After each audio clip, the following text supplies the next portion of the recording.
Heard you missed us. We're back. How you doing, Watson? Uh, I'm okay. I'm okay. How are you? Oh, I'm great. Never I'm been better. sorry. Never been better.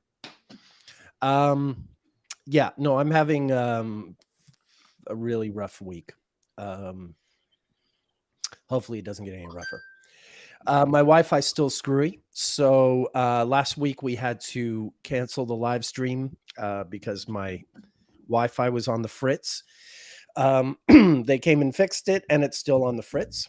So they're coming again tomorrow. My solo live stream tomorrow will be not on because my Wi-Fi will be in the process of getting fixed for the second time. So yeah, that's going on. Sounds like you got some Mercury retrograde issues going on. Big time. Yeah, Big time. that's Being an terrible. astrologer does not protect you from this. Just because you're aware it's happening doesn't mean it's not going to happen. Yeah, and as I was just telling Patrick before we started, I've also got a cracked tooth, and I'm in a fair bit of dental pain today. Oh God. Yeah. All right. Well, we'll we can make this a shorter one, or one that's easier on you. Let's give the people what we were trying to Well, give them 2 weeks yeah. ago. So 2 weeks ago we were going through Mercury retrograde through the houses and focusing especially on Mercury retrogrades in Virgo. So we only have about a week left of this current Mercury retrograde in Virgo. That's But right. we got like halfway through the houses. We were only able to get up to roughly house 6, or almost onto 7. And we started running out of steam, so we figured we would just pick back up where we kind of left off.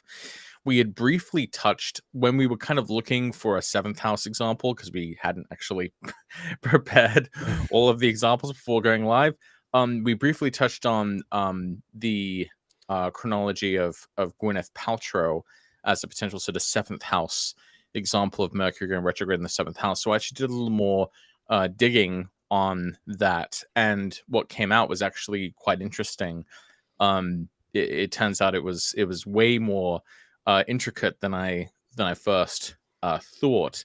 So I'm going to share my screen now and share with you a little bit of Please what I do. found with the timing of Gwyneth Paltrow's relationships and Mercury retrogrades that occur in Virgo in her 7th house.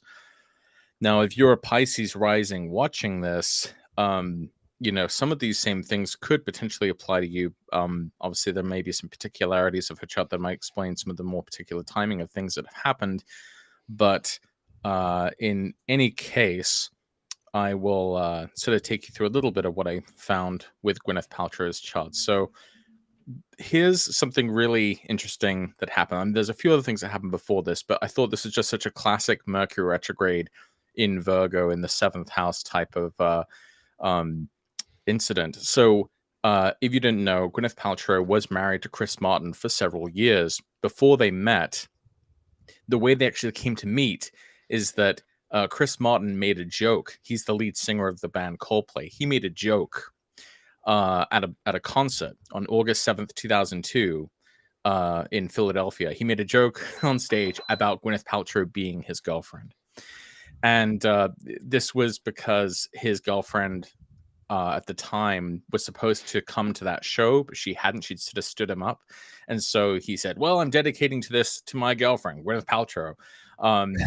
And so then there was this kind of rumor mill about them potentially being like together, even though they weren't. And so Gwyneth Paltrow is really confused. And this is right before Mercury is about to station retrograde in Libra and go back into Virgo. And so you can see actually on the day that he makes this joke about Paltrow being his girlfriend, Mercury had just ingressed into Virgo.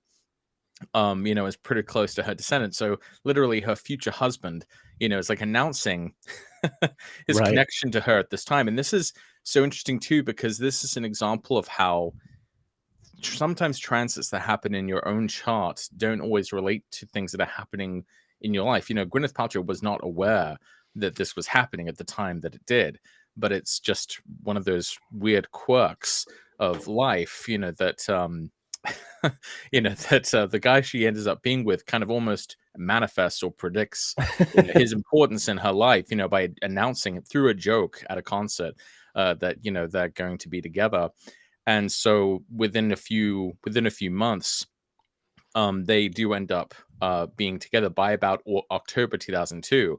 And this is interesting because if you were looking at this without thinking about Mercury, you would assume, October 2002, that's just a red 4, right? Or red 2. Red 2. Yeah. Right. Meaning for those who don't know, that this is a period when Venus would be going retrograde in Scorpio, which it did later in October. Right. Yeah. So another kind of interesting thing that was happening at the same time that kind of ties this all together is you can see that this was happening in the midst of a Saturn return in Gwyneth Paltrow's 4th house. You can also see that there were recently eclipses in her 4th house. We would know that there would be difficult circumstances involving parents in this time. And this is actually when her father died. Her father died in October of 2002. Yeah. And so she met Chris Martin in person, like right around the time that her father died, which was right around when Mercury was stationing direct in her 7th house.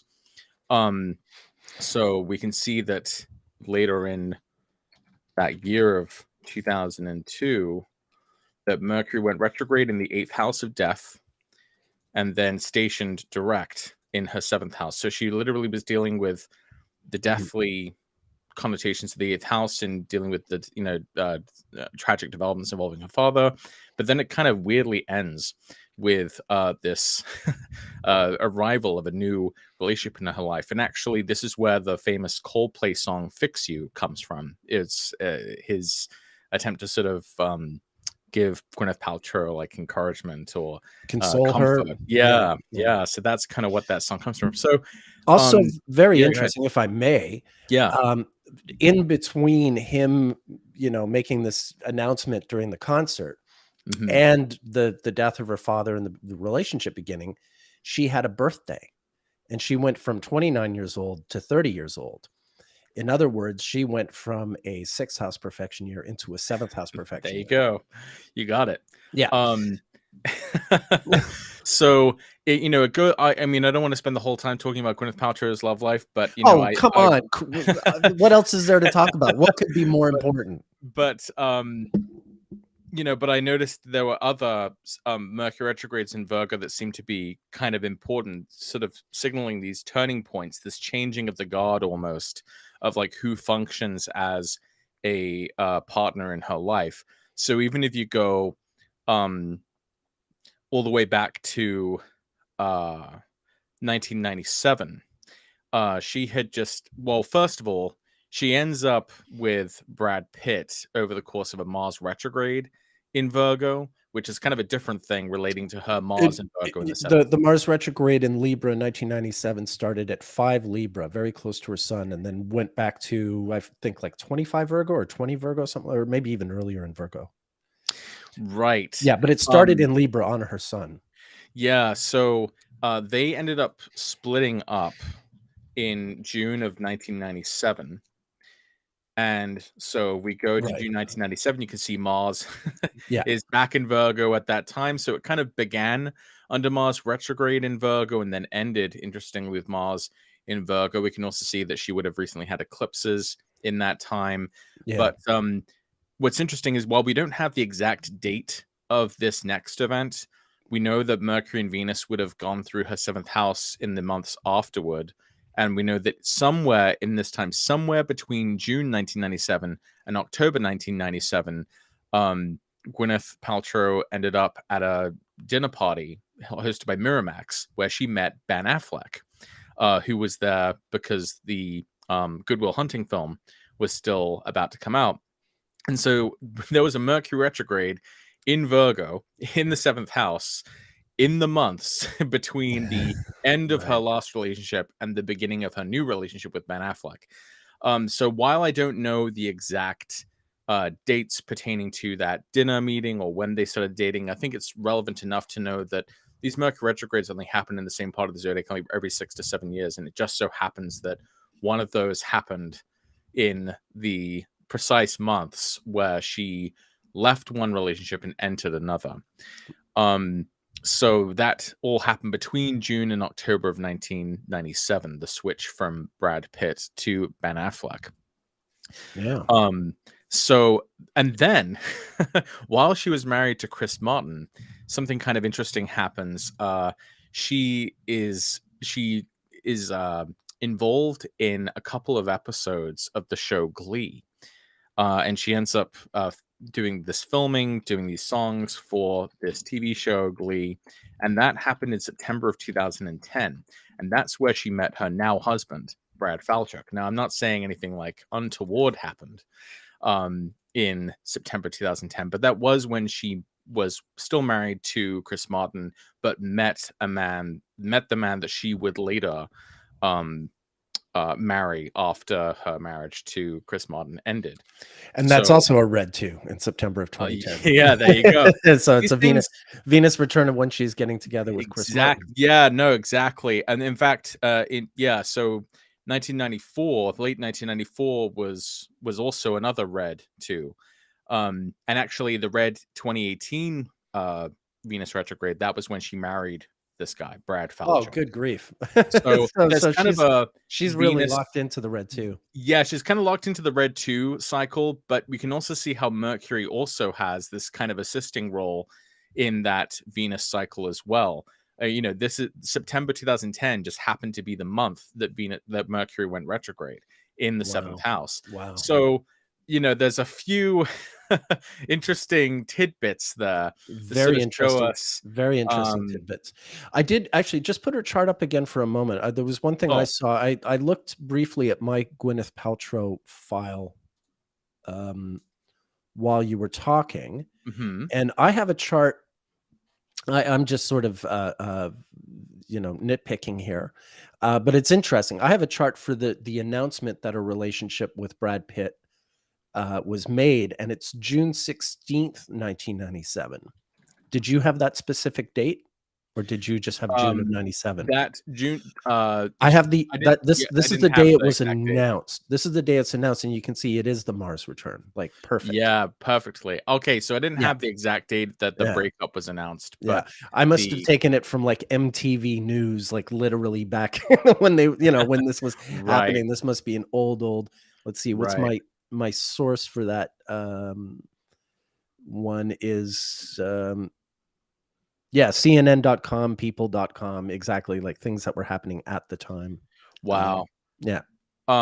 So it's interesting to see how she's locked into a few different cycles. It seems like Brad Pitt was her big Mars relationship, and with Mars in the 7th house, she has this Venus red 2 thing going on that seems to be acting as a sort of general timer for relationships. But then we also have this Mercury retrograde, which seems to have this function of either changing the guard or raising complications potentially in her relationships. She was married and then ends up meeting a guy she marries later during a Mercury retrograde in Virgo. Mercury retrograde in Virgo occurs in the time frame where she's switching from one relationship to another. A Mercury retrograde happens when the guy she ends up marrying makes a joke at a concert, about them being together, and then that ends up bringing them together. There's just a very mercurial kind of quality in some ways to the experience relationship. Yeah, before you stop sharing, no. Sorry. I have one other thing I wanted to say. I know we're spending a lot of time with Gwyneth. No, it's all right. All right, there we go. Go ahead. Sorry. I have to turn it back on. The one thing I just want to point out as an aside. I mean, obviously what happened to this? Oh, there we are. Obviously, we're talking about the Mercury retrogrades in Virgo, which you've nailed down beautifully, and that's the central theme.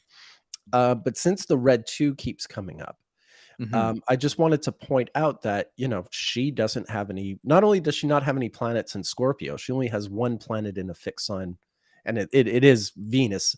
But it just goes to show that sometimes you can have a chart where, like, the same Venus interval keeps popping up in a really noticeable way, as it does with her, clearly.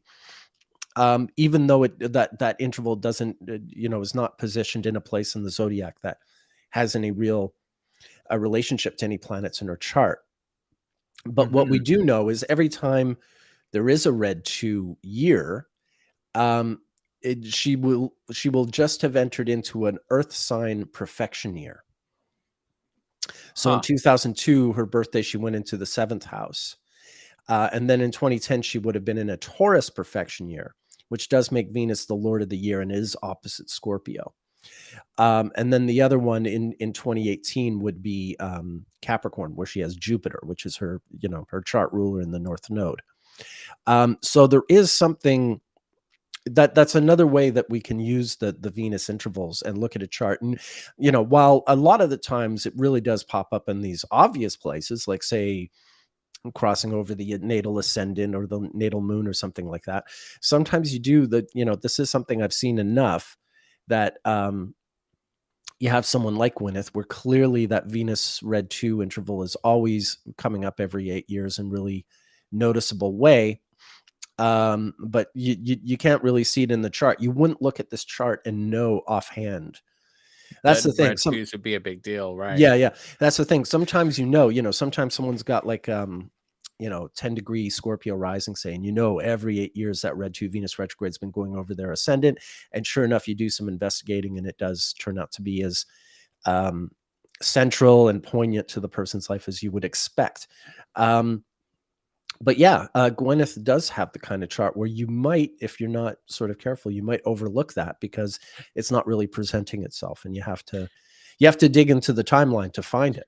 Yeah, no, that's a great point. Sometimes there are sudden observations like that that are only really noticeable through actually studying their timeline. So yeah, definitely something for people to remember. Yeah. Let's take a look at some of the comments here. Her Goop Empire makes more sense. Listening to astrology, celebrities. Yeah, but see, that's always the tension with using celebrity example charts. I mean, Gwyneth. I have enjoyed a few Gwyneth Paltrow movies. I don't think she's a bad actress. But I'm not like a super fan or something, No.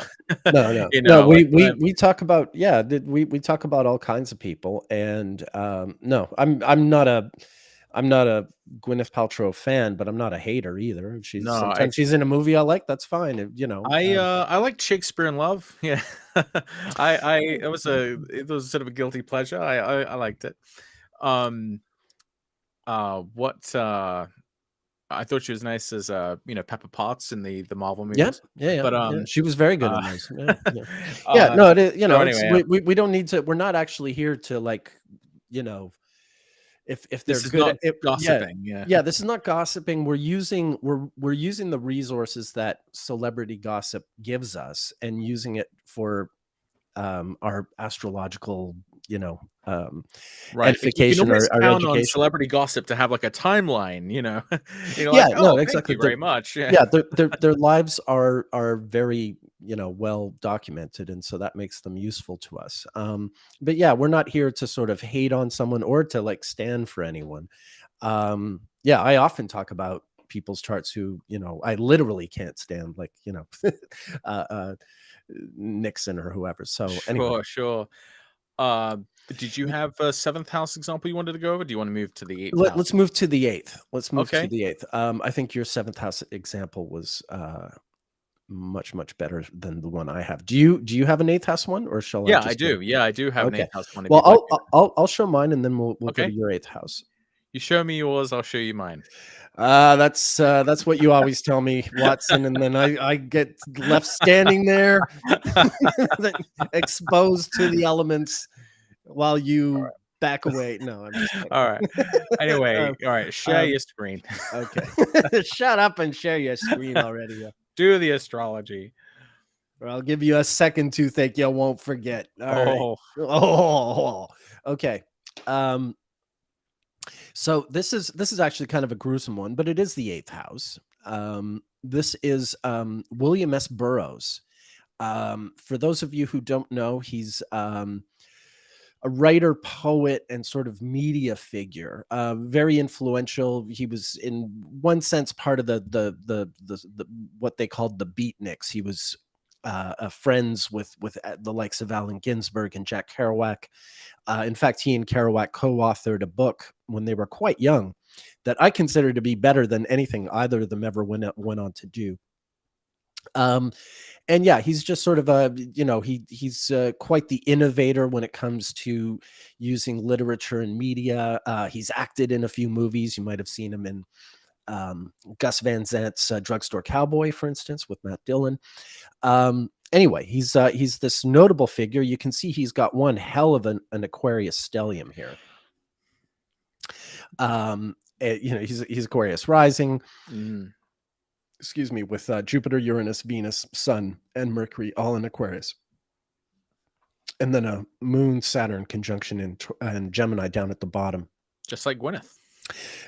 Yeah. William S. Burroughs is exactly like Gwyneth. Now, okay, so this story is a bit messed up. Now, William S. Burroughs is he literally wrote books in the 50s. One was called Queer and one was called Junkie. And he quite unashamedly identified with both terms. He was a heroin addict for most of his life. Or most of his adult life anyway.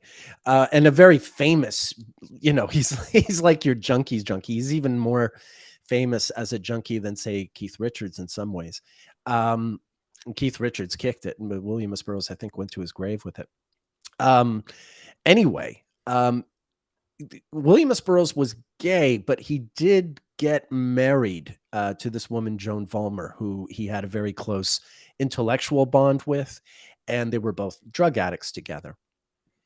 And through a long sort of stream of events that I won't get into, they wound up living in Mexico City in the late 40s, early 50s. And one night they were having a little gathering. I think they were entertaining some guests over, drinks and probably drugs. William S. Burroughs and Joan Vollmer, apparently Joan Vollmer being his partner, his wife, there was the game that they would sometimes play to entertain their guests, which was the William Tell routine. Joan would put a wine glass on top of her head, and William would shoot that wine glass with his gun, just like William Tell shooting the apple off the very head. Safely, of course. Yeah. Very safely. Yeah. Very safe, very sane. Absolutely. The kind of thing, just good, wholesome 1950s American entertainment. All kidding aside though, William, apparently they'd done this before, and Bill was a gun nut on top of everything else. He was also a gun nut, again, quite unashamedly. And but he was good with a weapon, but he wasn't good on this night, and he shot Joan Vollmer in the head and killed her. It was obviously an accident, but quite an irresponsible one, and one that I think most sensible justice systems would hold him accountable for. But through some maneuvering, he managed to get around the charges. And was never convicted for it. And it just kind of added to his legend, for the rest of his life. He was, there's that guy who shot his wife in a William Tell, maneuver.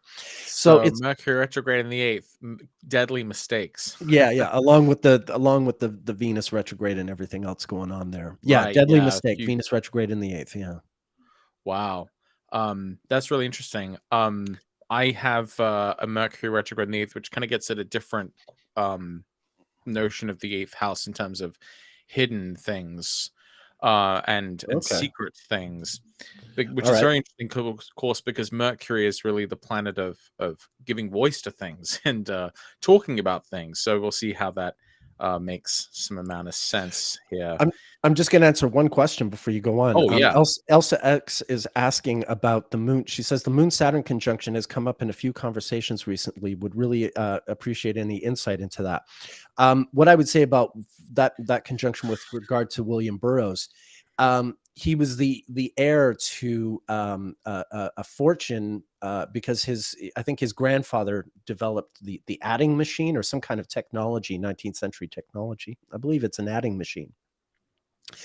But he was the absolute rebel of his family. He's from this like sort of well-to-do Missouri family, and he went off and became this sort of beatnik junkie, outwardly queer, gun nut, wife killing poet laureate of punk and of everything. I mean, everyone sort of looks up to him despite all this.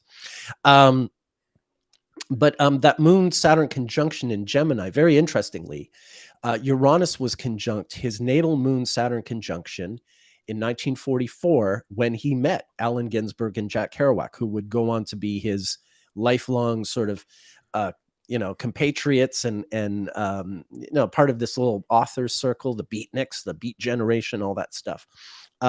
So that's the other thing about that Moon Saturn conjunction. The reason he met them, he was older than him. He was a good like decade older. He was 12 years older than Kerouac, 12 years older than Ginsberg and 10 years older than Kerouac.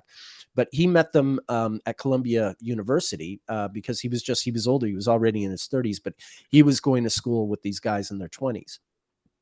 And that's how we met them. So that's the one thing I'll say about his Moon Saturn conjunction. I think it says something about his total disconnect from his family, and also just it points to the period with the Uranus transit when it comes to that Moon Saturn conjunction, that he finds this new family, people who will be important to him for the rest of his life. Interesting. Yeah. Yeah, that's a good answer. A second Mercury retrograde in the 8th house example is released to Ronan Farrell. Right. So Ronan Farrell, he's the guy who, if you didn't know, he's the child, supposedly, of Woody Allen and Mia Farrow. There's some doubts potentially as to his paternity, but let's just put it out there. He looks way more like Frank Sinatra than Woody Allen. Mia Farrow had previously been married to Frank Sinatra, and she has suggested that there was an affair between them while she was with Woody, and so therefore Ronan could very well be right. I mean, I think he is. But the more important thing is in relating to Mercury retrograde in Virgo is that he is the reporter that brought to light the sexual abuse allegations of Harvey Weinstein, the movie producer. And so he had been doing this report. He'd been doing this investigative reporting on Weinstein for about a year. Ronan Farrell was employed by NBC at the time. And we don't know exactly when he began doing this, but it was around 2016, supposed to be around a year, which would potentially mean that he began potentially investigating Weinstein during the Mercury retrograde in Virgo of 2016. Now, what's interesting is when he gets to the Mercury retrograde in Virgo of 2017, the next year, his report starts getting closer to the time of publishing, and there's more news kind of going through back channels that he's doing this really explosive report on this very powerful person. And NBC tells Ronan Farrell that they're shutting down his story and they're not going to publish it, basically. And that happens on August 18th, 2017. Just a few days later, or maybe immediately, it's not exactly clear, Ronan Farrell leaves NBC. He switches sides, and he decides to publish his reporting with the New Yorker. So the New Yorker ends up being the one to blow the lid off the Weinstein investigation later that year, and that kicks off the whole #MeToo movement, and everything really kind of comes back to this initial report that Ronan Farrell made. So I think it's really crucial that at the Mercury retrograde in his 8th house, there's this very tense discussion kind of going on about like this private information, this explosive information, this hidden information, and being told to keep something quiet. We can also see this is happening at the same time as his Saturn return, close to his midheaven, and so this is obviously a really huge kind of make or break moment for Ronan Farrell. And it's also so interesting knowing that because Mercury naturally has an association with kind of being neutral or ambiguous or switching sides, and that it does this so often as it changes from a evening star to morning star and vice versa, that it was in this time that he actually decides to kind of defect from NBC and find a kind of new way to get the word out about this secret information that he has. So I thought that was another really Yeah. interesting manifestation of the themes of the eighth house with Mercury retrograde. Yeah. That Mercury retrograde would have gone from his eighth to his seventh over the course of that those few weeks, starting from when that the trouble with NBC started. And he was in a seventh house perfection year. He's in a Leo perfection year. So that Mercury retrograde going from the eighth into the seventh would also So, play into the perfections. Yeah. so it's what's interesting about that too is we know that like both for the Gwyneth Paltrow and for the Ronan Farrell examples, they're both at their Saturn returns. Approximately, like they're in the rough Saturn return period as these Mercury retrogrades are happening. And I think what's important about that is that obviously there are some Mercury retrogrades which kind of stand out more in your own life. And so it makes sense that it's almost like a smaller cog of the wheel, So if you happen to be on kind of a, at the turn of a larger cog like Saturn, then the sort of smaller, transits on top of that, gonna be things which sort of, be straws that break the camel's back. They're going to be amplifying or otherwise providing just that little bit of extra momentum towards whatever the sort of underlying momentum was. Because there is a way you could read this entire story more as Saturn transiting over his midheaven and moving through his 11th and coming to his natal Saturn placement. But it's interesting that when you look at the more particular dates that something like the Mercury retrograde in the 8th house kind of stands out. So that was my example for Mercury retrograde in the 8th, pertaining to Fantastic. the disclosure of private or sensitive or delicate information. Fantastic. All right. And you're going to give us a ninth. I have a lot of 10th house ones. But Okay. I've got a lot of 10th, 11th, and 12th, actually, but I don't have ninth, and you've got ninth. Yeah, I've got some ninth. The only thing I was just going to say, sorry. Yeah. Sorry. Yeah, I feel doing free. this to you. I'm sorry. Feel free. You're fine. I blame the toothache. I'm going to absolve Yeah, myself no, of all responsibility. no, I'm not absolutely. rude. I'm just suffering. Yeah, no, God, Poor yeah, I can't me. imagine. Everyone feels sorry for me. No, I do. I just wanted to say, I don't have a ninth house example, but I did notice, Emmanuel Macron is Capricorn rising. So just now he's been having Mercury go retrograde through his ninth house, like just in the last, since it's been retrograde. That's right. And yeah, he just got, France is doing the Rugby World Cup, and he got booed at the Rugby World Cup. France actually wound up winning the game, and the French are happy about that, obviously. Yeah, But Saturn and Virgo, right? yeah, So no, kind of a yeah, he's disapproval message.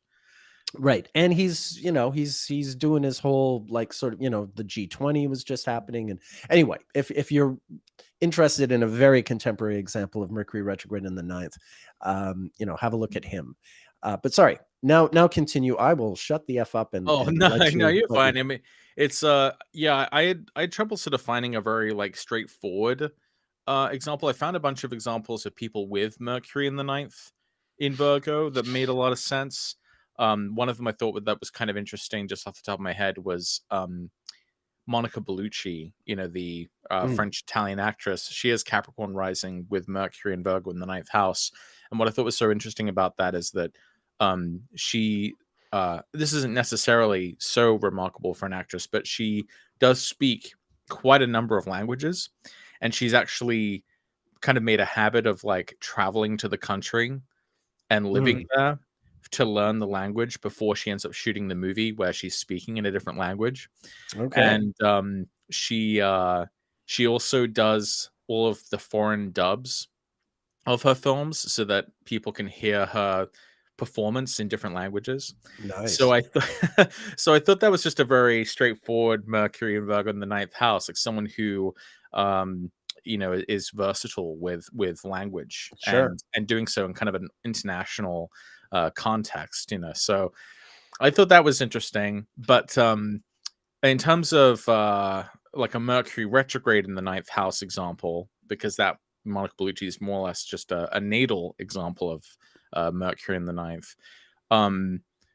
So I have it's sort of a personal one, but my in-law, I guess my father-in-law, he has a kind of interesting chart.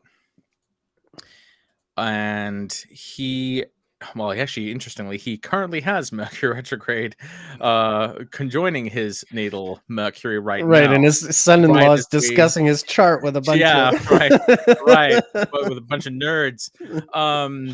Nerds. So what's kind of interesting is back in 2010, during that Mercury retrograde in Virgo in his 9th house, he was asked to travel to Mexico to train his replacements for his job. And we can see that Mercury rules the 6th house of work and employment. And because he's sort of involved in kind of like a civil engineering type of a profession. And so that's what he had to do, is he had to travel to a foreign country to train new employees, or to train people to replace what he did. So I thought that was kind of an interesting Mercury retrograde example in the 9th house. Very kind of straightforward. I don't want to necessarily go into more details since it's a private person rather than a public person, but that was, I think that's just kind of a straightforward manifestation of like not only the natal placement, but even the house rulership, and the fact that it rules the 6th house, and that it's like moving, traveling or training or doing sort of mercurial activity for the purposes of work. Right. And that would be the case for Monica Bellucci as well, actually. She has Mercury ruling her 6th house as well, and it's primarily as part of her preparation for movie roles, that she underwent this kind of more immersive approach to learning languages. So that's about as much as I have for the 9th house with Virgo examples. I kind of tried to keep it to Mercury retrograde in Virgo because I'd like us to be able to tackle Mercury going retrograde in all the signs, it gives us future content possibilities. I was initially sticking to Virgo, but I was finding other examples in other signs that I thought I would, were worth bringing out. So fire away with your 10th house. Yeah. I've got some really interesting 10th house ones. All right, awesome. I have one for each of the remaining houses. So. Oh, okay. No, I have multiple for the remaining houses. So this should be good. All right. Just a moment here.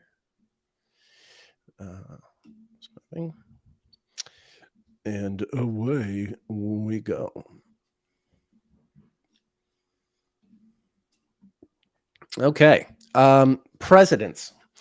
John F. Kennedy was nominated the Democratic presidential candidate when Mercury was retrograde right on his natal Saturn and his midheaven. So yeah, this is okay. This kind of mentioned this last time. What? The Mercury retrogrades in the water signs.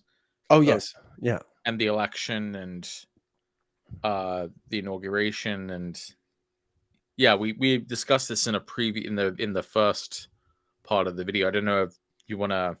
Did I brought this up last time? Yeah, you went through. Why did I bring it up? Because Mercury is retrograde. Oh, I've forgotten. It was 2 weeks ago. No, okay. Yeah, but you went through the whole thing already. What, of Jimmy Carter as well? Yes, and how? Yeah. And then George W. Bush mission. Oh yeah, you went through all of that. Oh, stuff, okay. Yeah. So I didn't realize. It's okay though.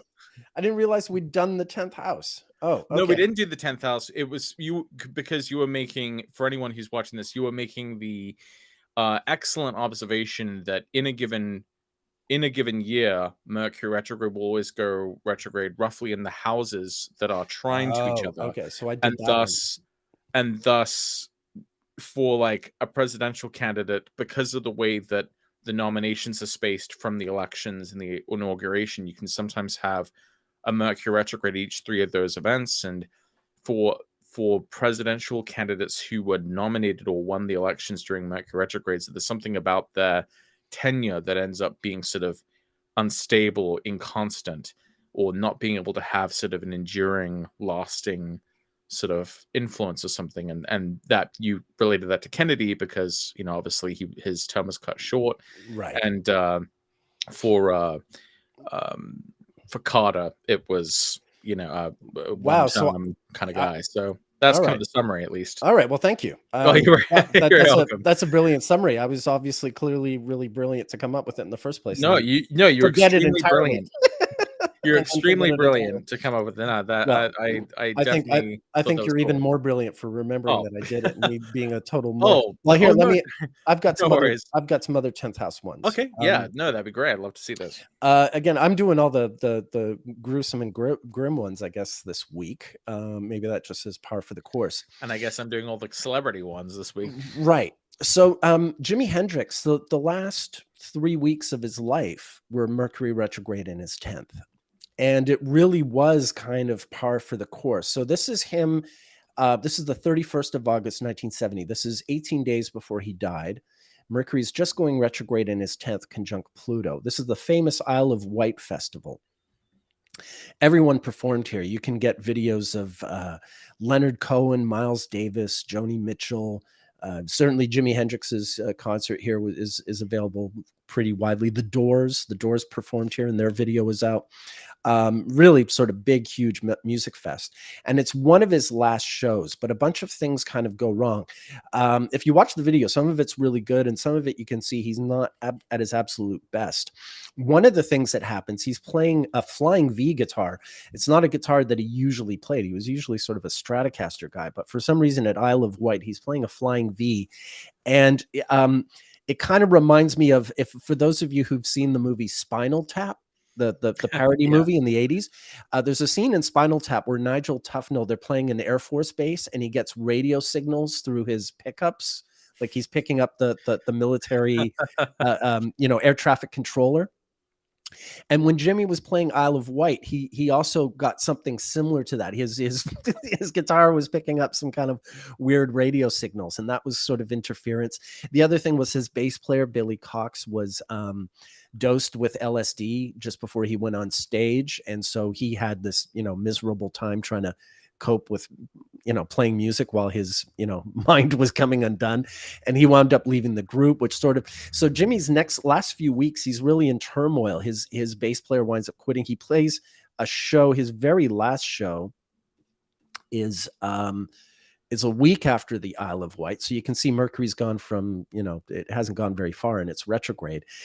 This show is in Germany. This is his very last concert, and it breaks down into a riot, and the rest of his tour is canceled. And he's kind of, he winds up back in London because he doesn't know what to do with his, with himself. His bass player's quitting, and he's, trying to figure out what to do. He's just built a recording studio in New York City, and yet he flew off to Europe to play concerts to try and make some money. So yeah, his life kind of left on this weird note. And then this is the chart for his death. When he died on the 18th, Mercury's still retrograde there in his 10th. Not that I think that signifies his death, but just, the kind of the circumstances he felt himself in. He was not sure what to do. Everything had gone sort of wrong. And he was trying to figure things out when the end came. So there's that. Wow. Wow. Elsa Yeah, X has a funny comment. I'll touch on that in a minute. So yeah, that's a pretty good one. Oh yeah, there's another one that has to do with death. Just a moment. I'll pull this up here.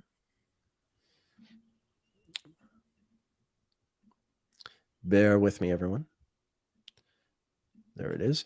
This is another notorious death that occurred when Mercury was retrograde in the 10th. And you get kind of the same impression in a way with this one that you do with Jimi Hendrix in a certain sense. There we are.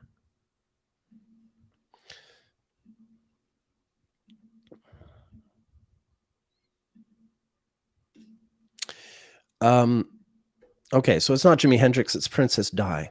But when she died in the car crash in Paris, Mercury was retrograde in her 10th, about to make the interior conjunction. You can see there on her Pluto Mars. And yeah, I mean, this was sort of, these were Mercury retrograde sort of circumstances, right? They wound up sort of in a car with a driver who was drunk and not, not really like it all kind of happened happenstance. The fact that she was in that car with that driver on that night, and then they're trying to escape from the press and they crash. I think in this case, the Mercury retrograde really, really does kind of play into the situation in some way, if you catch my drift. You can see natally, she was born with Mercury retrograde in the 8th. So there is some sort of something natural about the cycle. Yeah, that's interesting. Yeah.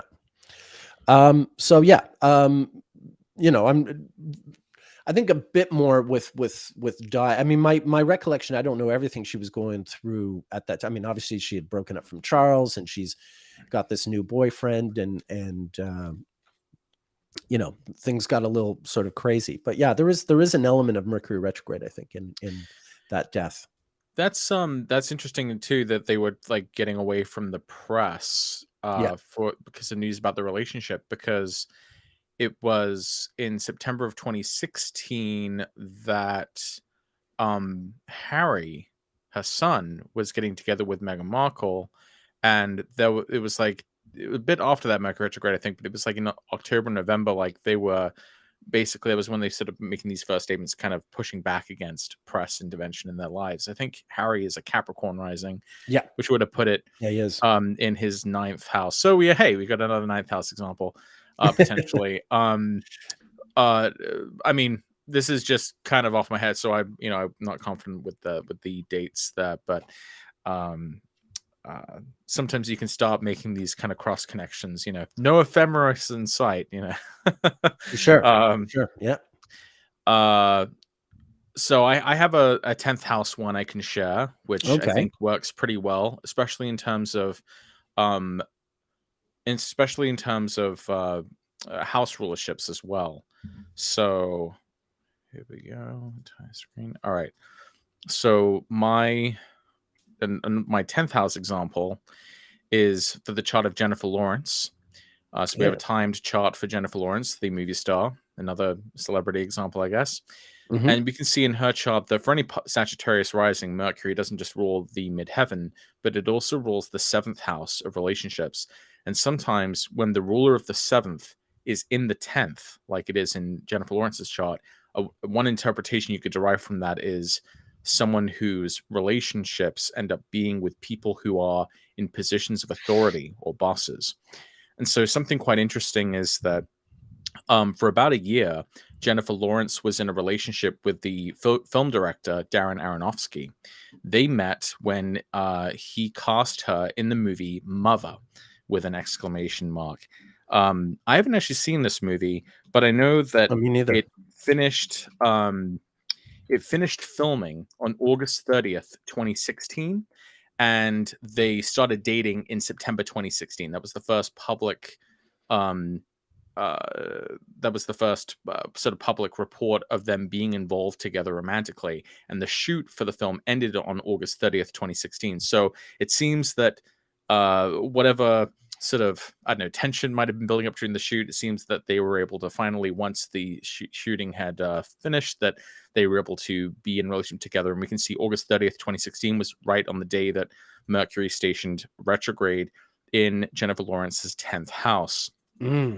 Now, what's interesting, so we can see through September 2016, as that relationship was beginning, and as she has just completed the work on this film, we see this Mercury retrograde happening in the 10th house and making this conjunction to a natal Mercury. So what's interesting is they date for about a year, and then the movie comes out in September of 2017, the next year, during the Mercury retrograde in Virgo that happens again. Right.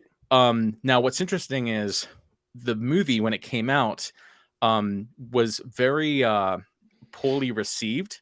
It was considered to be kind of a flop because it has a lot of very violent imagery in it. So it stands out as one of the few like Jennifer Lawrence flops. Not because it was necessarily a bad movie, but it was just a very difficult or challenging movie, I guess, for critics and audiences.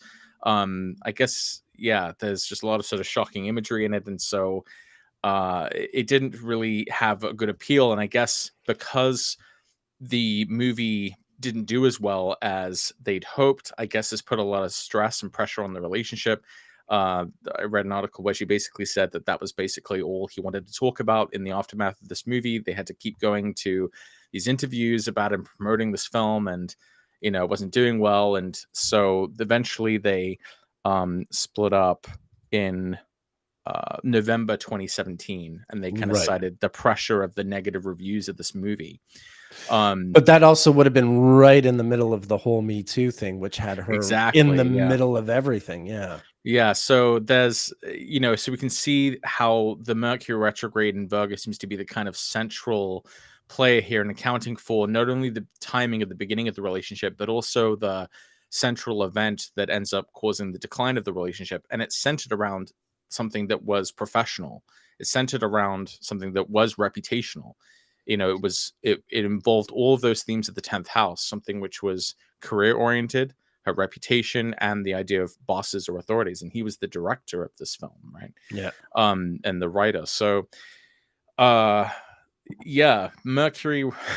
That's pretty much the idea. You can see how all of those different house themes are kind of tied together and kind of come alive, when Mercury actually went retrograde through that sign. So that is my 10th house example. Okay. Well, I haven't seen that movie either. I tend to like his work, his movie Pi is one of my all-time favorite movies, and Requiem for a Dream was pretty good, but he is no one hits home runs every time. Well, to be fair, I kind of get the impression it is definitely a Darren Aronofsky film. It just, wasn't to everyone's taste. I mean, in the same way that I doubt people would probably agree that Requiem for a Dream is, this is true, and Pi is not easy either. Pi is, right. I think not for everyone. It's true. Darren Aronofsky, I think he might be Mars and Scorpio rising. Yeah, I tried to find his birth time. I did get the birth time for Sean Gillette, who starred in Pi, but I don't think I was ever able to. Aronofsky was born in Brooklyn. We have a time for him as C rating. Okay, a C rating. Okay, and it's actually Aries rising with Mars and Scorpio. Yeah, he has Mars and Scorpio. Yeah. Yeah, so if that time is correct, even though it's got a C rating, then we know that Mars is kind of the ruler of his ascendant, and I think it's conjunct Neptune and Scorpio as well. So he's someone who has he's privy to like very disturbing visions, probably, that he works through in film. But I've liked a lot of his films. Yeah, his sun is opposite her sun. His sun is at 23 Aquarius, and her sun's at 22 Leo. Nia asks, what about the ruler of the 10th and the 7th, the other way around? Well, I think you could probably make a pretty similar interpretation. When the ruler of the 7th is in the 10th, or the ruler of the 10th is in the 7th, then you know that it's going to connect those two topics together in some way. It doesn't always have to be romantic. It could be that maybe you work in a professional partnership with someone, and that's a big part of your public reputation. It doesn't have to be romantic. Usually it is, but I mean, there's a similar relationship like that in the chart of the filmmaker Zack Snyder, and he has a production company with his wife. They work together on projects. So that's a little bit about the ruler of the 7th and the 10th. So that's my 10th house example. Fantastic. Mercury retrograde in Virgo. Well done. So you're doing all the glamorous movie stars, and I'm doing all the like, this person died, this person killed someone, this person. Yeah. Well, I got one dark one, a little bit dark. Okay. I mean, some of them have been dark. I'm not trying to compete. I'm kind of, I'm like, what the hell? Did I just only come up with dark ones? No, apparently not. I've got some non-dark ones coming up. All right. Are we moving on to the 11th? Yeah, sure.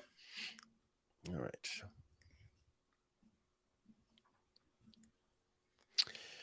Okay. And this would be, I've got some more president ones here. Okay. This is Jimmy Carter. Mercury is just going retrograde in his 11th house with Jupiter. How many days? It doesn't show being retrograde, but it's like, oh, no. That got in there by accident. It's 10 days after. 10 days. Oh, sorry. Yeah. No, it's the day before it went retrograde. Yeah. It is stationing retrograde in his 11th with Jupiter. in his 11th, and he's the president, and he went on TV and he gave this speech. It's called the Crisis of Confidence speech. Now, this speech is great. This speech is like absolutely the speech that everyone on planet Earth should have been hearing in 1979. But it's just not very presidential. It was kind of a downer. He was kind of in the speech, he's kind of it has the vibe that he's like scolding the American people, you know. And look, great as the American people are, sometimes, like any other person, they deserve some scolding. But yeah, it didn't come off well, and it's seen as sort of like, the gas crisis was the summer of 79 was, one of those summers of like really long lineups for the gas pump and all this stuff. And so instead of like, going on TV and giving everyone a like, hey everyone, it's going to be great, don't worry, we'll get through this kind of speech. Instead, he was like, how do you think we wound up here? We're, we waste everything, and we're not serious about our resources and all this stuff. Anyway, I'm paraphrasing his speech really poorly, but you get the point. It was not, it was ill-advised as speeches go.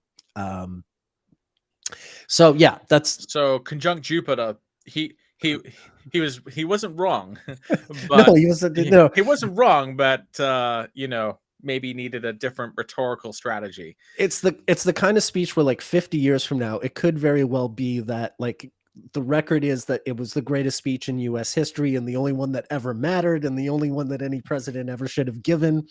But that'll be because the planet's on fire and he's the only one who, was right saying anything about it. But yeah, no, it tends to be, held up as this, sort of political disaster, which you can, not very Libran of him.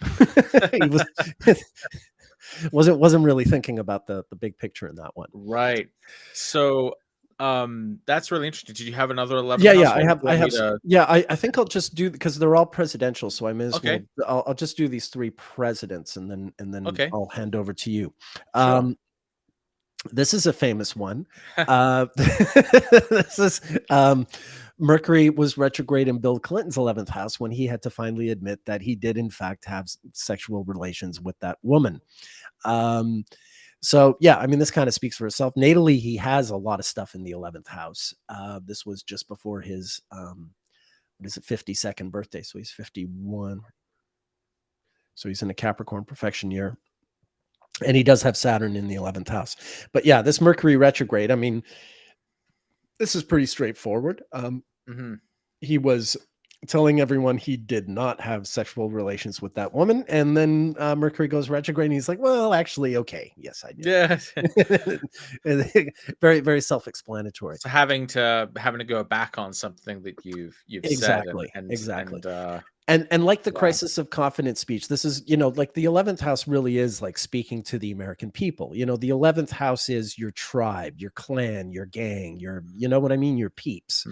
And so for a president, there is something, you're speaking to the 11th, you're speaking to the people, certainly the people in your party, Sure. Yeah, because I imagine this, probably wasn't just like this statement, but also the chaos that this probably caused for maybe Democrats, people in his party, his allies, in a sense, who had to kind of stand up for him and maybe had to take their own words back and probably had to do some explaining, with his own party, with his own friends and allies and stuff. So I think that there's a, that makes sense, certainly as an 11th house type of example. We might imagine that Carter might have had similar conversations with Democrats who were like, why did you do that? Why did you, so you can see that, the 11th house connotation of those examples. I think it's really good. Yeah. And then finally, the last one, George W. Bush, he had Mercury retrograde, also with Jupiter, interestingly, kind of like Carter with the crisis of confidence. This is when he first met Vladimir Putin and said he, looked into his soul. I looked into his soul. Like snake in the grass. So yeah, like this is a relationship that will. So this is the. It's been a long time since I heard that.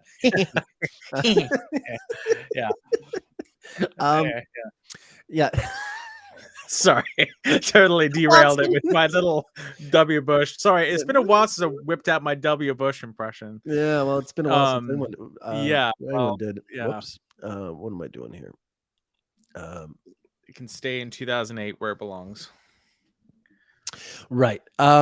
So this is the opposite end of, say, like Bill Clinton, admitting he lied about Monica Lewinsky. This is a relationship that's starting, and Bush makes this very sort of flattering kind of remark about Putin, and by the time Bush's presidency is over in 2008, he really knows that he's lost Putin. That things did not go well. He, if he looked into his soul, well, the soul is saying something different now. So yeah, it's the opposite end. It's the beginning of something that will have a different sort of response in due time. Well, it's an interesting thing in hindsight, knowing that the Republicans eventually did kind of become. I mean, I don't know if there's ever a definitive moment you could say that like conservatives went from like being kind of opposed to Russia and the Red Scare, etc., to kind of becoming like weirdly admiring of his like authoritarianism. But it's an interesting moment to it's given that Mercury retrograde happened in his 11th house, that there was almost like a switch in attitude, perhaps. I know we've linked this before to like the Venus retrograde in Leo, which coincided more definitively with like the rise, like that was sort of coincident with like the rise of Trump's popularity during the 2015 primary and the lead up to the 2016 election, and Putin's own kind of triumphant moments in 2015. But yeah, that's an interesting sort of foreshadowing or something. Also worth noting that Mercury retrograde in Gemini was opposite that Mars retrograde in Sag. Right. So there's kind of this alarm bells, should ring off probably, when Mars is configured with, Mercury. Yeah. But yeah, big time. Yeah. I mean, this is still the sort of somewhat friendly Putin, right? I mean, this is 2001. Right. Putin. It's not the guy he is the today. unknown quantity Putin. more right. so. Yeah. So I have an 11th house example as well, and interestingly, this kind of connects back to at two of my previous examples. Oh. So that time that Jennifer Lawrence and Gwyneth Paltrow had an affair? No, so Kevin Smith. So in Kevin Smith's chart, what's kind of interesting is this is a really good example of how whole sign houses kind of works, because while Mercury is on the MC itself is in the 11th house. So we know that this Mercury, as well as Mercury retrogrades that happen in Virgo, or any transit in Virgo, should, in theory, have more to do with this notion of friendships, but also this connection to professional reputation. And so what's so interesting is that in the lead up to the publication of the Harvey Weinstein abuse reporting done by Ronan Farrell, basically Weinstein knows that he's circling the drain. He knows that his life is about to change forever when this report is released by Ronan Farrell. And so he ends up calling up his old friends and all his old sort of Hollywood pals to see who's still sort of supporting him. And this is happening in September of 2017.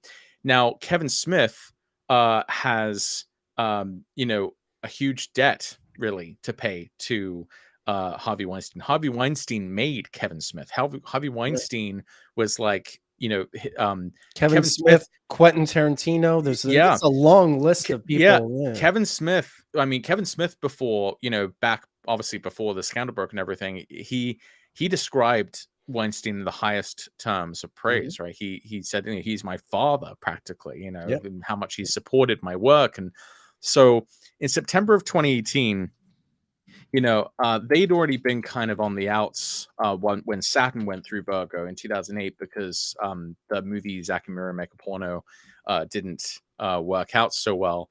But in September of 2017, he gets this old call from his old friend Apparently, in the month leading up to the report being published, he gets this old call from his old sort of friend, basically sussing out his level of support, and that's the last time that Kevin Smith heard from him. And so it's so interesting because obviously after all the allegations sort of came out, he publicly disavowed his friend.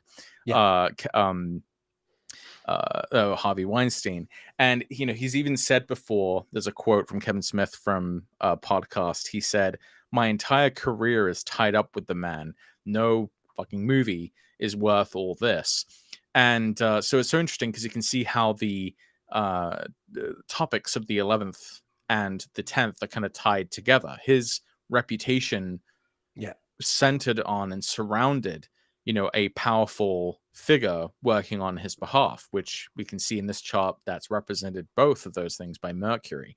So it's so interesting that the Mercury retrograde in 2017 that preceded the explosive information that Ronan Farrell was reporting on, would end up signaling this huge change in Kevin Smith's allegiances and his alliances, going from being one of Harvey Weinstein's biggest defenders to being one of his, biggest detractors. Kevin Smith, he's done everything he can.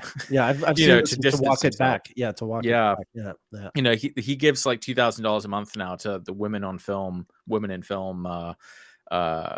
charity or group or something. He's really tried to make amends for his prior association. So I think that's a pretty good Mercury retrograde in the 11th house experience. Where are you? There you are. It would be interesting. We don't have Weinstein's birth time, do we? No, we don't.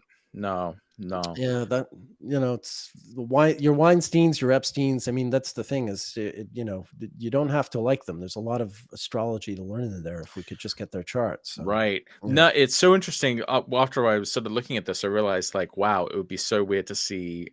Like you can kind of see this sort of happening in different ways in people's charts. For Ronan Farrell, this was this Mercury retrograde in the 8th story, but for the people associated with Weinstein, this was a Mercury retrograde in the 11th, story, like, and having to change your mind about your friends and who you're allied with, so I mean, he had even made a production company named like the Harvey Boys or something like after Harvey. I mean, like talk about like mixing up like the 11th and the midheaven, but like to like an almost hilarious level of disaster. Like, so it's really, that's my Mercury retrograde in Virgo in the 11th example. And speaking of Gwyneth Paltrow, there's that whole story, right? Because like apparently Harvey was harassing her, and then Brad Pitt had words with Harvey because Brad was her boyfriend at the time. Exactly, and this might also explain maybe some part of the Mars story, retrograde of 97, right? Exactly, and 95. So all of these things kind of start overlapping. It's a small town. I noticed that there were some interesting themes that kind of went through these different examples. Sure. So, do you want to move to 12th house?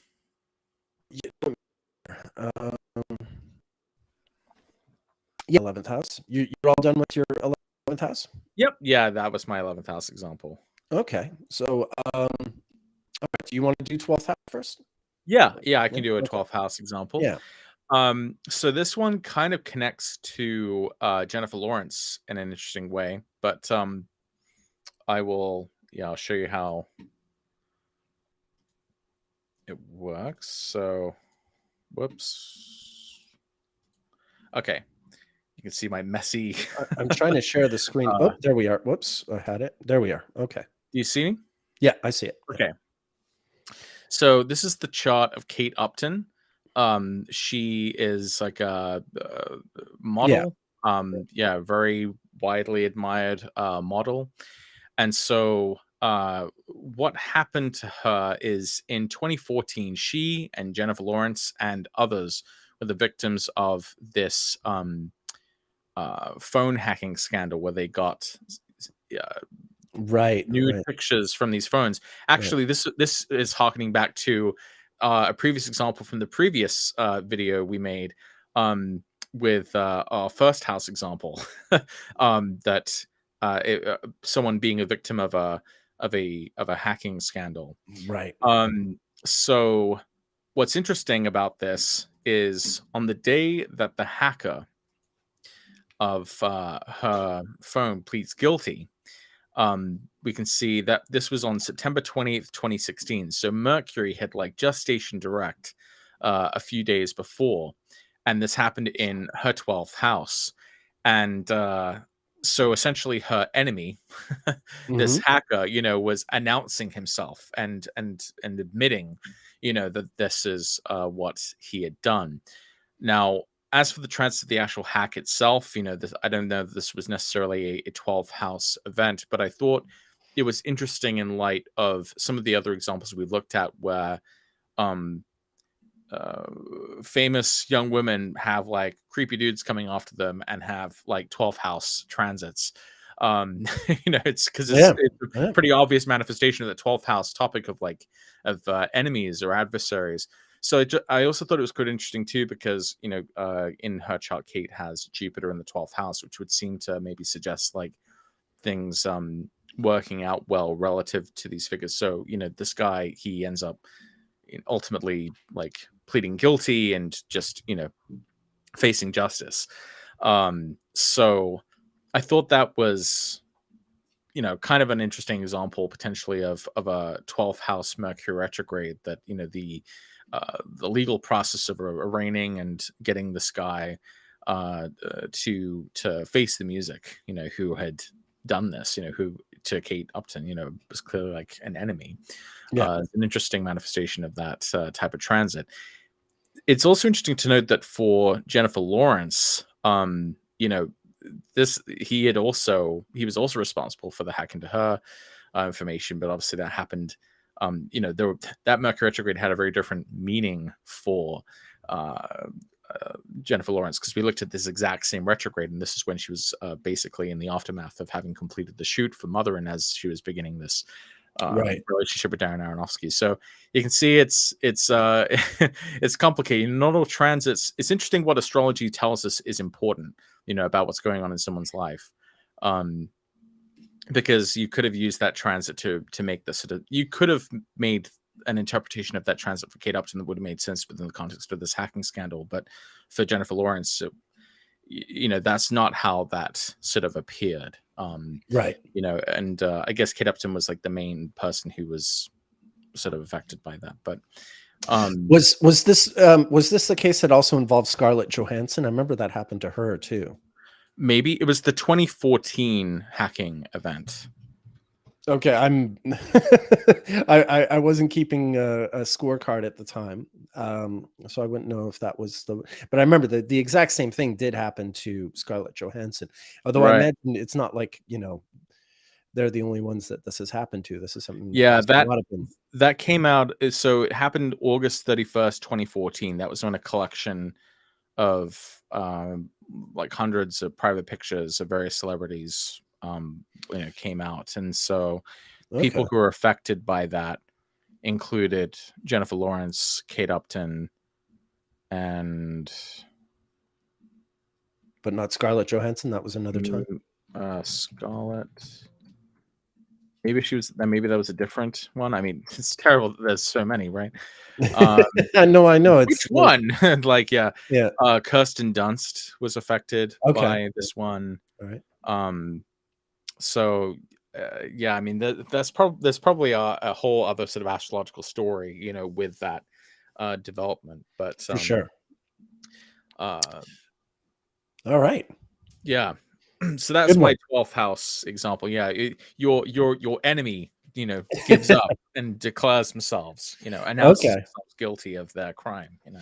Well, there's something else that can happen with Mercury retrograde with regard to enemies. You can make enemies that you didn't have. Like for instance, maybe like a mistress that you sleep with while you're while you're Almost got through without. you knew it was coming. This is the new Rick roll, right? Instead of playing the Rick Astley song, we just pull up the Donald Trump chart whenever we want to disturb each other. But hey, these are, No? I find these transits interesting. Oh, for sure. This is Trump the day that he had his affair with Stormy Daniels, and not unlike the Monica Lewinsky thing, because this is such a public affair. We know when it happened because there's testimony. We have a chart. We know it happened on the evening of the 13th of July, 2006, in Lake Tahoe. Trump's almost having a Mars return and all that stuff. But yeah, here's Mercury retrograde in his 12th house, the sign that he actually has natal Mercury in. And he's carrying on an affair that, is supposed to be secret, so secret that he'd be willing to pay money to make sure no one ever found out. Although that won't necessarily work out for him as he hopes. Yeah, wow. It's also so interesting seeing that Venus conjunction on his sun opposite Pluto.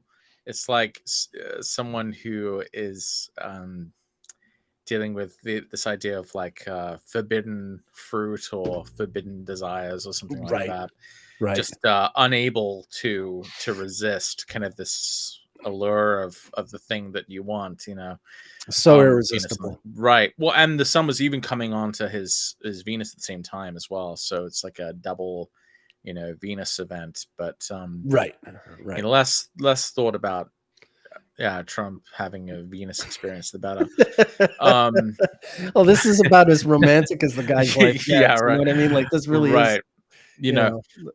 It's interesting. What something that is kind of interesting though about that is I forget exactly where this is. Maybe this is like Firmicus Maternus or something. But there's some statement in some ancient astrology book that talks about how Mercury in the 12th house could make someone vulnerable to blackmail, because it's the idea of Mercury is like damaging information that works against you. Like if the 12th house is that which is adversarial to you or inimical to you or an enemy to you, then Mercury is the form of like documents and gossip or rumors being a source of antagonism in your life. And so it's so interesting that with having natal Mercury in the 12th and then having a Mercury retrograde occur on the 12th, that the receipts from this event, the words spoken at this time, the missteps taken in this time, end up kind of having this much greater importance sort of later on. This ends up being in some ways part of the story of his epic downfall. Well, except he's not having a downfall. He's more popular than ever. Yeah, I mean, I would think, getting arraigned and having to take a mugshot is not exactly your proudest moment. You would think, yeah. But it's like it's gonna sell. It's gonna be on coffee mugs and all that stuff. It's the best mugshot. I give the best mugshots. All right. So I have another couple of ones. These are also sort of related to presidential things. Here I have I've got a pair here. Okay. First of all, this is Jacqueline Kennedy Onassis Jacqueline Kennedy marrying Aristotle Onassis while Mercury is in her 12th house. She decides to do this after Bobby Kennedy is murdered because she realizes like the Kennedys can't protect her, and she feels very vulnerable. And so she goes and marries, someone who's rich enough to actually protect her in the way that, that you would think the US government would be able to protect a former first lady, one who's already been, ridiculously close to one presidential assassination. And then her, former brother-in-law goes and gets killed, and she knows like, okay, like I gotta do something. So that's basically the arrangement here. She's getting married for the second time, but there's kind of a she's going against the Kennedy family in a way. I think that's where the 12th house of it all plays. She's betrayal. Yeah, there's a sort of like, how could you go marry some, foreign guy? Like you're supposed to be, holding a candle for John F. Kennedy for the rest of your life. Which she may very well have done had she, not felt like, someone could come gunning for her. Right. But with two Kennedys killed in less than 5 years, then, right. Well, the ruler of a seventh is in the eighth. So, yeah. Right. Yeah. And then secondly, speaking of Mercury retrograde in the 12th. Her son, John F. Kennedy Jr., and here I go going back to death again. I mean, I've looked at Lady Di and Jimi Hendrix and William Burroughs killing his wife. But John F. Kennedy Jr. was piloting a plane. He was supposed to land in Martha's Vineyard, and the plane crashed, I think, into the sea, killing him and his wife and his wife's sister, I believe. Funny enough, John F. Kennedy Jr.'s wife, Carolyn Bessette, is a red 4, and so is his sister, Carolyn Kennedy, is a red 4. So his sister and his wife are both named Carolyn, and they're both red 4s. So make of that what you will. John F. Kennedy was piloting the plane. So there's Mercury retrograde in the 12th, and it's just like, yeah, not seeing the fog, or just not seeing the thing that, you know, in this case, I guess the fog is the enemy, the sea is the enemy. I don't know. But you know, kind of a classic Mercury mistakes, technical mistakes, you know, that can have you know, it's weird though, you know, sometimes Mercury retrograde mistakes are just like, oh no, I have to do that thing again, and other times it's like, oh, it can be huge life-changing mistakes. I mean, you can fathom this wasn't just any old Mercury retrograde. It's with the North Node, so it's kind of amplified, but it's also in this big kind of grand. The 1999 was the summer of the grand fixed cross. Right. And this is that point when Mercury is playing into the square to Mars, the opposition. So it's a pretty heavy. Yeah. There's all kinds of stuff here that point towards, you know, the tragedy that befell the poor guy who, you know, if he hadn't crashed this damn plane, I mean, he would have become president, right? I mean, this is someone who could have beat Trump easily if he had run in an election. So it's kind of. Someone said, Chelsea says, can you guys do an election day 2024 episode like the old days with Chris? Would be, and then a series of emojis indicating happiness and curiosity. Would be cool, exciting, and intellectual. Yeah. Well, I think we should do like, you know, we could just, I mean, I don't know if it would be like too much, but I mean, I think we could do like kind of like what the Daily Show does, where they have like, you know, election coverage, you know, the whole way through. You know, we could have like a weekly sort of check-in with politics from a sort of historical point of view, astrologically. Yeah. You know, maybe that could be part of the show, like a section of the like this week in politics, astrology segment of the show, perhaps. Yeah. You know, I'm game. I'm keeping track of the election. I'm studying all the candidates and you know, keeping my eye on Trump. I guess my only reservation is, you know, I'm kind of like, you know, I I think Trump's going to win, and you know, anyway, it's not going to be. So that could just be that could just be the that would just be the drum beat every week.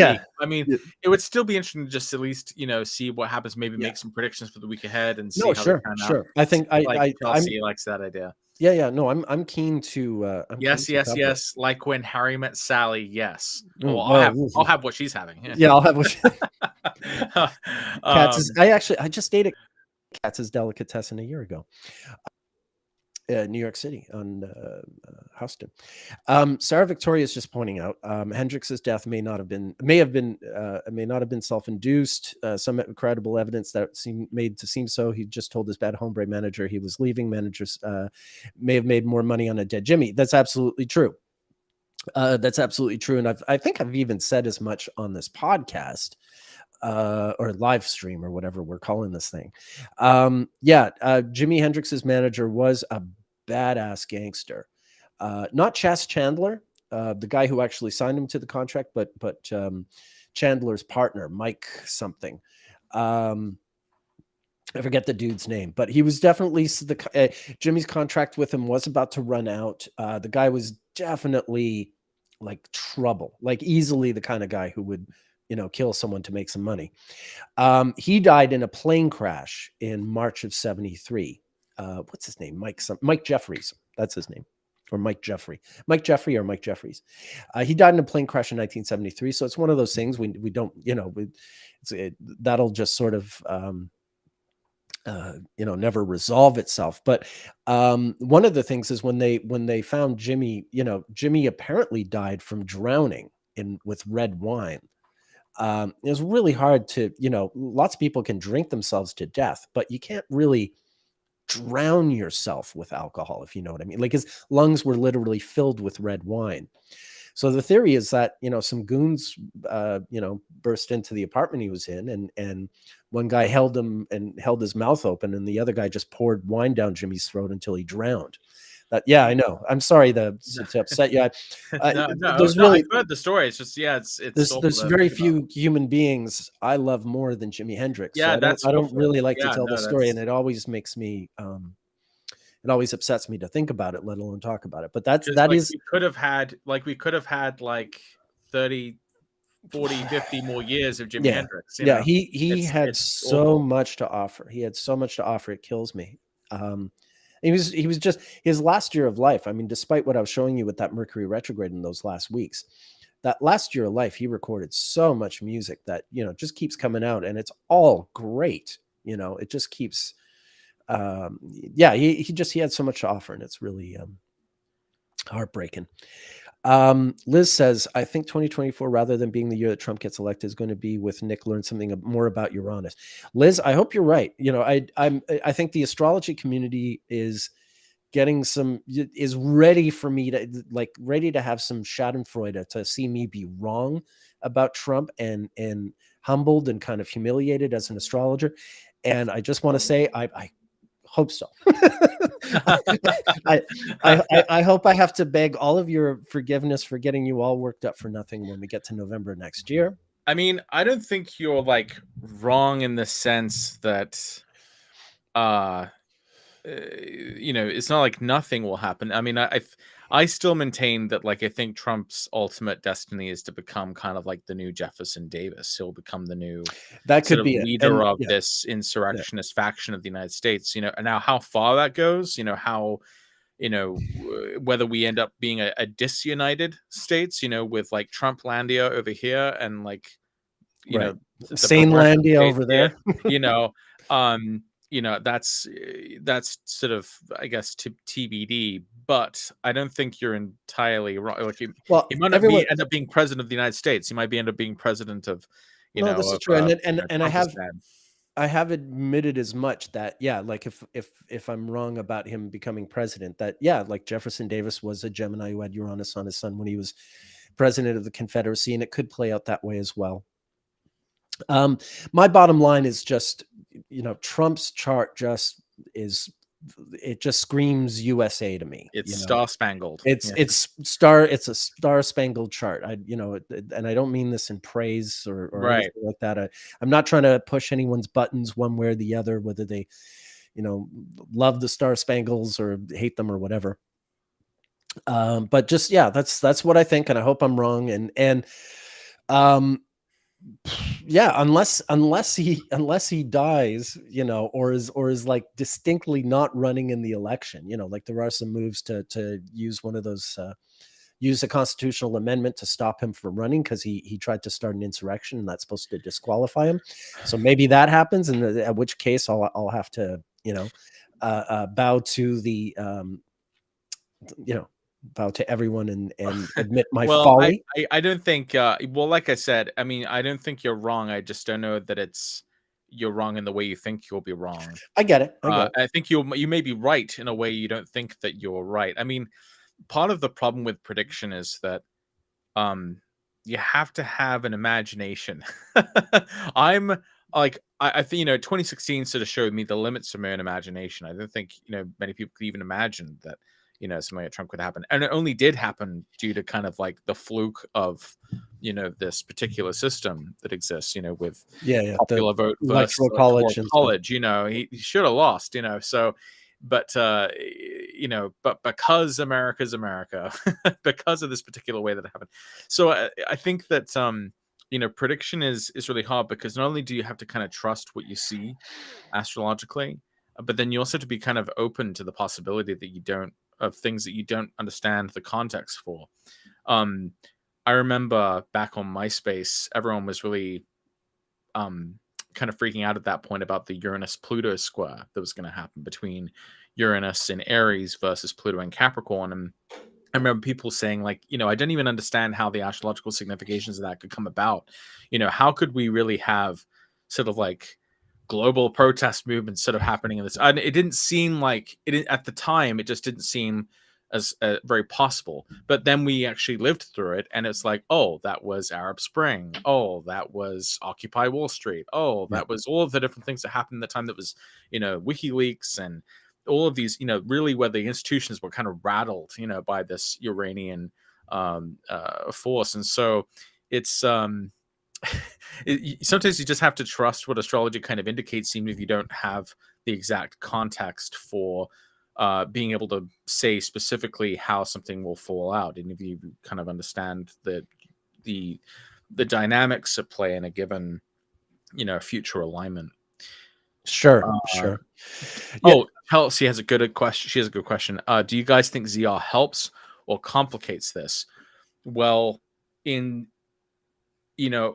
is a really complicated question, but to keep it, I guess it complicates it. Yeah, to keep it semi uncomplicated, I think that it can simplify things if your model that you're using for ZR is accounting and can account for everything that's happened up to that point. Because the crucial mistake that I made in 2016 with relying on ZR for Trump's chart is that I assumed that just by applying the method kind of in the default way that it would give me the answer that I needed. But I was not able to account for why he was even there in the first place. And that probably should have been a big red flag to me, that I couldn't account for things the way that they had occurred in the past. And that's what made my prediction in 2020 completely different, because when I employed a sort of alternative approach to Trump's ZR, I was actually able to account for everything that had happened before. I was able to describe his whole life up to that point. I was able to find the antecedents leading up to the present moment, and so I was able to much more confidently use and correctly apply, I think, the ZR technique. If you're just using ZR and you're just kind of applying the method without being able to account for what's happened before, then you're kind of going in blind. It's only going to be helpful if it actually gives you an accurate model of how things have happened up to that point. And, if you can do that, then you can have more confidence in whatever prediction you're going to try to make with it. And that's for anything, I think. And now with clients, obviously I don't always have time to go through everything, but I will kind of do a spot check to make sure that the chronology of their life, somewhat approximates and somewhat matches the overall shape of those periods. So, I've written before on my website, I have an article called The Fall and Future of Trump, in which I kind of briefly summarize my main points about what I think Trump will be doing. My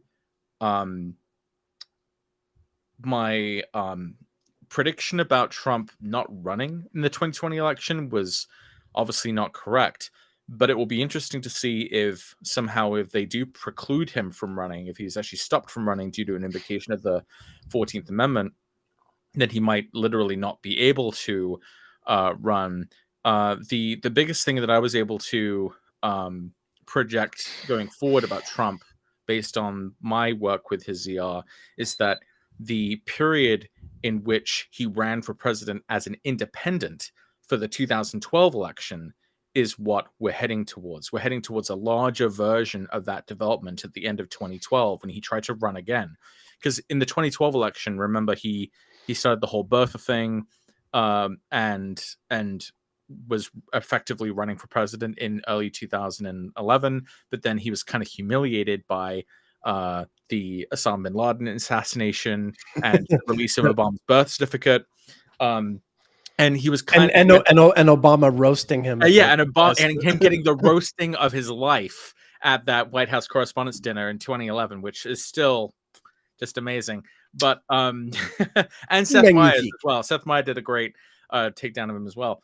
But so he dropped out of the race.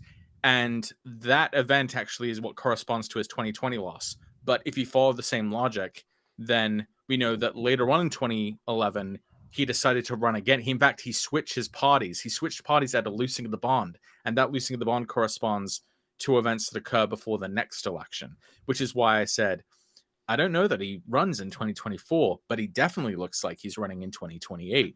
It should have a similar outcome as 2020, but this is like such a bastardized version of this argument. So I just have to encourage you, just find that article called Trump's Fall and Future on my website, and I explain it in more detail and with greater clarity than what I'm bumbling with now.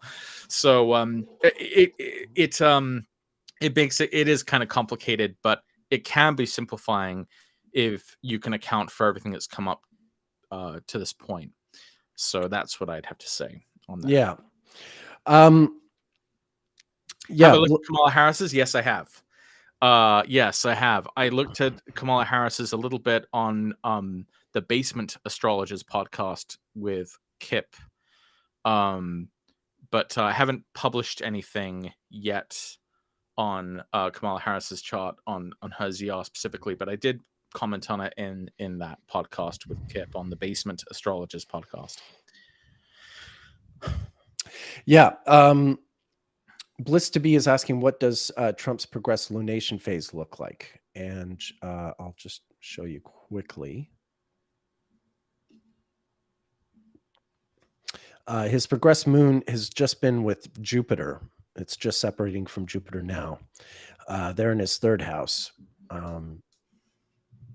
And so if we go ahead month by month to election time, what date is the election? I'm forgetting now. Is it? I believe it's November 6th. Let's see. 5th. Okay. 2024 election. Is that right? November 5th. Yeah, that's correct. All right. By which point his progressed moon is here in Scorpio, down at the 4th. And, election season is the sun in Scorpio and all that. But yeah, as someone was pointing out, Jupiter will be conjunct his sun, Venus on his moon. Yeah, there's quite a bit going on there. Right. Now, that Venus-Jupiter opposition is also going to be straddling Kamala Harris's ascendant-descendant axis. So it's going to be an interesting showdown, potentially, between these two if they end up being kind of the main nominees. I presume that she would be the VP candidate, but who knows? I've also written about Joe Biden's ZR as well. Yeah, I have my doubts there. But someone's asking, what is my alternative way with ZR? Again, really complicated, but I've written about this on my website again. But basically, the complication that I came up with, rather, the solution that I came up with to address the inconsistencies of Trump's zodiacal releasing from the lot of spirit was to reverse the position of the lots, so that his lot of spirit is where his lot of fortune is, and his lot of spirit is, and vice versa. So you basically just flip the position of the lots, and that was able to, I felt, give a much better description of his overall life. But this would take this is too complicated to get into. You'd have to just read what I've written, or I can make a separate, full that'd be a whole explanation, episode, but it would be a whole thing. It's too huge. All right. Yeah, my I'm as I said, I've got a raging toothache, and I'm on more Tylenol than I should probably be on. So I'm not feeling great, and if you don't mind, I'm ready to wrap this up. No, I'm sorry to be so pathetic, folks. No. It is what it is. That's awful. Yeah, it does suck, but what are you going to do? Thanks everyone for tuning in. Sorry we were not here last week. I am not going to be doing my live stream tomorrow because they're coming to fix my Wi-Fi again. Although somehow I got through this live stream. Mostly, there was one. There was some wobbly, but you have no idea. I've been trying to do consultations all week, and it just keeps going out and out and out. I've had to reschedule a bunch of appointments because of this, so it's been really quite the nightmare. But it is what it is. I'm an astrologer. I know Mercury's retrograde. I don't, I just sort of power through it. And I have Aura Gel. Thank you, be heavens. I've got more of it in my mouth than is available on the market right now. Yeah, Oragel, Tylenol, all that stuff. It only does so much good. So I'm kind of in trouble. I'm gonna have to see a dentist real soon. Oof. I'm so sorry to hear that. Yeah. Anyway, I didn't even want to bring it up, but there you are. It just happens to be what I'm going through, and I'm feeling kind of crappy as well. But thank you, Watson. Who are you, Watson? Tell us who you are. I'm Patrick Watson. I'm an astrologer, and you can find me and my work and my services at patrickwatsоnastrology.com. You can also find me on most social media websites at pwatsonastro. All right. And I am Nick Dagan Best. You can find me at nickdaganbestastrologer.com. And I'm generally in better shape than I am today. But always, even in the shape I'm in today, I love giving consultations. I love talking astrology. And so, yeah, I'm available for all kinds of astrological services if you're so inclined. Right. Without further ado, thank you, Patrick. And we'll see you next week. We'll be here. We're going to keep this regular, and let's see. Oh yeah, David says, I'm a Bernie supporter, so I like this discussion, but you probably lost a lot of your right-leaning followers. Yeah, maybe. I don't. We're not really trying to. I mean, I'm not a Trump guy, but I'm saying Trump's going to win. So yeah, I don't think anyone should be bothered by our political opinions if you have different ones, because it's not really like we'll talk about people we don't like, and at least do their astrology fairly. Right. I mean, like people who love Trump might not like the way we talk about him, but we're doing his astrology sincerely. And that's really, at the end of the day, the important thing, the thing we have to, you can go anywhere to hear people badmouth Donald Trump, but only here are you going to, I think we're astrologically speaking, we're, and it's not, we're not doing it to be fair to him, but in order to do this work properly, you simply have to do the work fairly, no matter who you're talking about. Right. Yeah. I mean, I think that it would be way more insincere for us to like hide our distaste. I mean, I'm not gonna sit here, like, I've had so many people accuse me in the past of like being a biased astrologer, often by astrologers who predicted Romney would win in 2012 and who thought Trump would win in 2020. So bias sort of cuts both ways, but I think it's way more insincere to pretend like I don't have, like, I'm a human being and I have a perspective, and I don't really care, like, if you think I am not being fair. Now, I do think though that despite me being a human being and having my own opinion and having a feeling on these important matters, being someone who has a stake in how things turn out, being an American citizen, and a human being, I think I'm not for everyone, but I think that even someone who is a steadfast Trump fan could and should still appreciate the kind of analysis we bring, because it is still good astrology, even if we personally aren't like for your guy or whatever. I make it my business. Not that I am trying to get the approval of Trump fans. I'm not exactly crying if right-wing people don't want to watch me. But we're not here specifically to troll them. We're not here specifically to troll them. That just we at the end of the day, it's astrology is an exercise in empathy, but empathy is not sympathy. You can empathize with Trump without being sympathetic to him, and by empathizing, meaning how he's feeling. You have an insight into how he's feeling and how he reacts to things. And the guy's actually quite in that regard, he tends to be straightforward. Like, his motives are pretty transparent, much as he tries for them not to be. He kind of can't help but be. But the whole thing is, if we're looking at his chart, we are looking at life through his perspective, and it's kind of irrelevant, the fact that we don't share his perspective, but we do want to use astrology to be able to sort of get a sense of who he is and how he sees the world and how he sees himself. And that's the honest attempt that you're going to make reading anyone's chart. And it's and on that level, it really is kind of irrelevant whether or not you actually like the person. That's not the job at hand. Your job is not to like or dislike someone. Your job is to correctly analyze their horoscope. I've had people who have sought me for services who have kind of made it clear in Yeah, sure. more explicit or less explicit ways that, they feel a particular way on certain topics that I disagree with vehemently. But I see my job at that point. It's more important that I'm an astrologer in that moment than that I am, a progressive leftist.